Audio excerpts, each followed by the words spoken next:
I mean, it's always good to get a win. So, I mean, that's about that.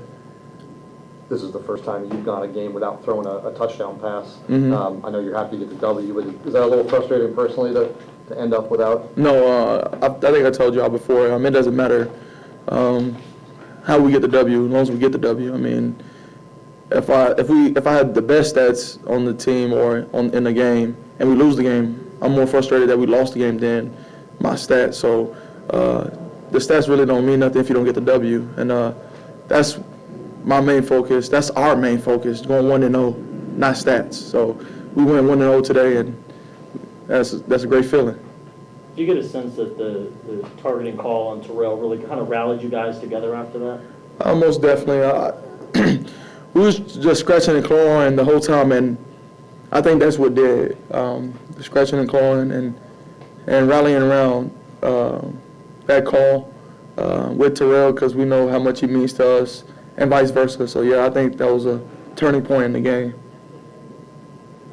Jerod, a sign of maturity, though, for this team, a sign of maturity for this team that you were able to close this thing out. It didn't look like any panic out there. Oh, most definitely. I think, again, we've had our shares of ups and downs through this season, panicking through the highs and lows of a game, knowing that we're better, but once we were down, we kind of went into the tank.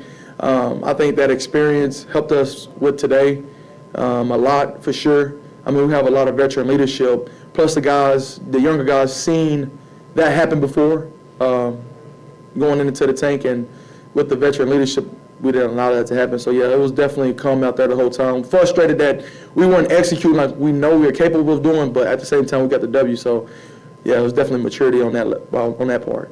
On the drive where you threw the touchdown pass to Ford, it ended up getting called back, but it seemed like Isaiah was making it clear to the coaches that he wanted the ball. What was going on there?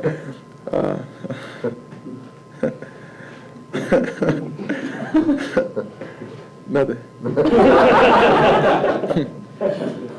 Does Wyatt owe you a beer or a pizza for that penalty? No, I mean, Wyatt plays with extremely passion and emotion. What I try to get to Wyatt is that even though you play with that, you could play with a sense of understanding and calmness. I mean, he's either going 100 or he's going to 0. And I'm trying to help him, or I'm trying to get him to understand it's okay to go 100, but be smart about going 100. And you never want to take somebody's passion. You never want to take somebody's emotion away, especially when you love something. And so that's what I'm trying to get to Wyatt. I think as the season goes along, and next season, that's going far ahead, but definitely as the season goes along, he's understanding that he can play passionate and not make bonehead moves. In a sense, you know, you don't want to try to coach it too much. You never want. So no, he doesn't owe me a beer or pizza, but he probably will try to give me one for that mistake. Did you know it was him who pushed you into the end zone there on your rushing touchdown? Gave you a shove from behind? I really, to be honest, I don't know. I don't know. But he's always around, so I wouldn't be surprised if it was him.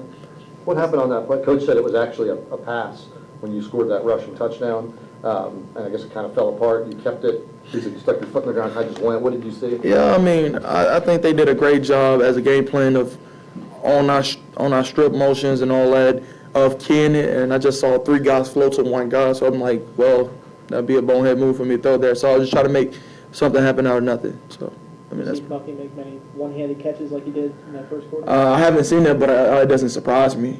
It does not surprise me one bit that any of them guys, whether that's Isaiah, Cam, or Bucky, does something spectacular like that. Doesn't like jump me out my seat or make me feel any type of way. I mean, I know what those guys are capable of, and as the season goes along, hopefully we get the boys the ball more so they can showcase that.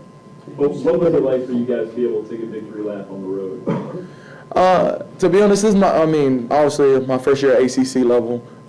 First time ever having a group of fans travel on the road and make it a home game. I mean, you had a little bit of UNC in the Hurricane, but this game was different. I mean, they third and whatever on every drive, and you hear our crowd screaming and making it. I'm thinking, we home, and I'm looking at the middle of the field, and it's the D in the middle, so I'm like, whoa. You know, it's really spectacular. I'm amazed that we have so many genuine, loyal fans to the program. Did you see that it was Tremaine Edmonds that got the sack after Terrell Edmonds I did not recognize that. Does that strike you as cool though? I mean, well, now that you hear it, I mean, that those. Oh yeah, them guys. that kinda Yeah, they peas in the pod. I mean, they're around each other 24/7, and so I mean, especially how the defense is set up. Terrell has main back in a sense of responsibility. So it's kind of two brothers doing what they do. That's how you explain that. Thank you, everybody. Appreciate No it. problem.